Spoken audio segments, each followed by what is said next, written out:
Okay, part two. So these are the new distress inks I got. I recently was doing a card and realized I didn't have an orange, not a single orange. And that just was not working for the card I needed. So I thought, right, time to get some more colors. So this is a spiced marmalade. Now this is, I got this one on Thursday because I've already done my little color swatches here. So I really love this. It's like almost a pumpkin orange. It's really, really nice standard orange. Then I also got the Ripe Persimmon, which is a part of the fall seasonal distress line.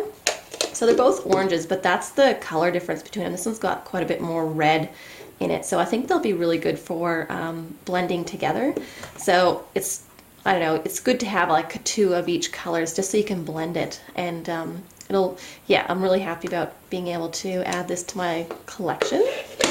And then I got Sugar Spun. Now, I'm not that big on like these soft pastel-y colors, but I was trying to do a sunset and it just was not working with the colors I had. It just wasn't coming up right. And it was way too dark and moody and kind of came out like more of a Halloween card. And I'm like, what am I doing wrong? And then I was looking on a lady's blog, I think it's my Paper Journey blog, and she did a beautiful sunset, just a warm sunset, and she used spun sugar, and I think it was the yellow from the summer range together, and I'm like, oh, well that's what I'm doing wrong. I had the wrong color combination. So I got a spun sugar so I could do sunsets, like nice soft ones.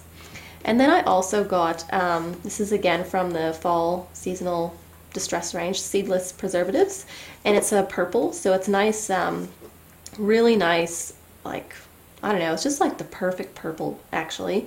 So I'm really happy to have that to add to the collection, and I can actually start blending more, so that one's really good. And then this is the third one from the seasonal, like the fall one, which is Gathered Twigs, and it's just like a really nice medium brown, so it's sort of in between like the fade burlap and walnut stain.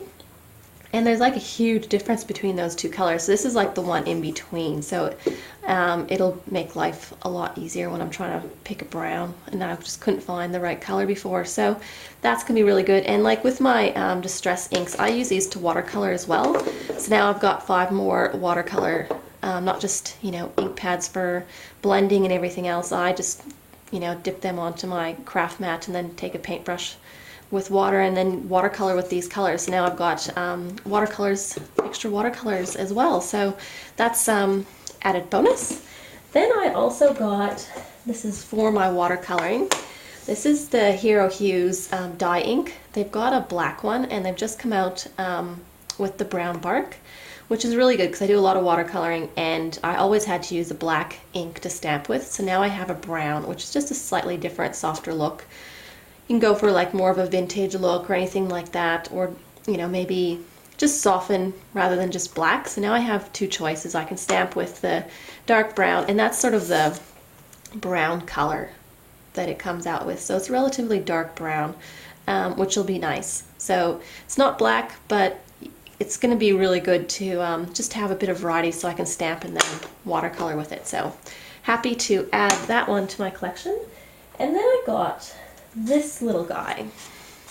So I saw it on like an art journal video on YouTube, and it's a So Stamper, and it's the scallop one, but it's one of these self-inking stamps. Like it's not the, you just sort of unclip it, and there's like a little rolling stamp pad there.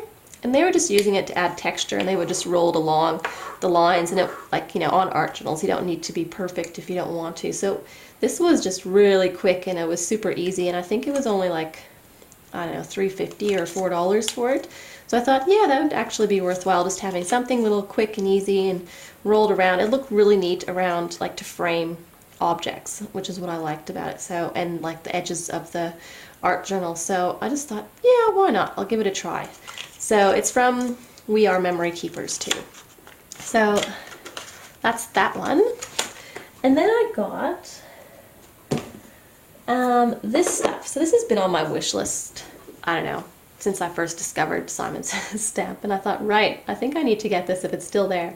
So it's from Stampendous, and it's the Silver Crushed Glass Glitter. I really did this. It's the really large chunky ones. Like, they're not fine at all. They're really chunky. And I'm not really going to use this as glitter. It's going to be more for in shaker cards. Just because it is so chunky, and I just thought, oh, that would actually be good, you know, maybe for a Christmas shaker card, but it's not like a Christmas, because it's silver, you could use it on any theme just to add a little bit of sparkle. So it's actually quite like, sorry, I'll just open it. So like I'll never run out of this stuff, I don't think. It's a huge container, and like it's a really nice antique-y silver too. It's not like a super shiny one. So I got this. So yes, I bought some foam sheets a lot long ago to do shaker cards with. So that will be excellent, because that was what I was needing. Alright, so some boring stuff next. I've had to get another pack of Fiskars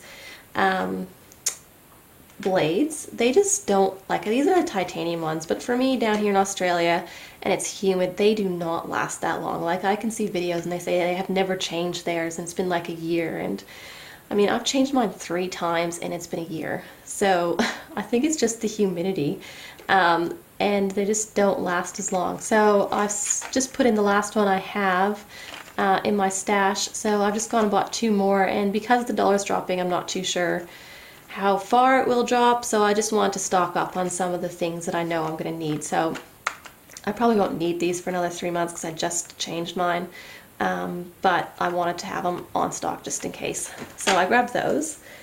And then, because I had the 10% off from the Tim Holtz like monthly tags, 12 tags of, you know, thing, they give you the 10% off code. And this was such a rushed order. I did it all in like a day. I never put through a big order like this in a day. It usually takes me a month to like plan what I want, because it's, you know, I do so much research into what I want. I don't just get anything.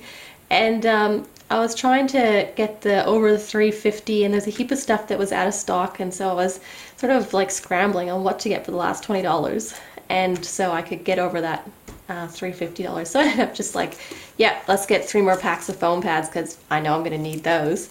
So that was where I think I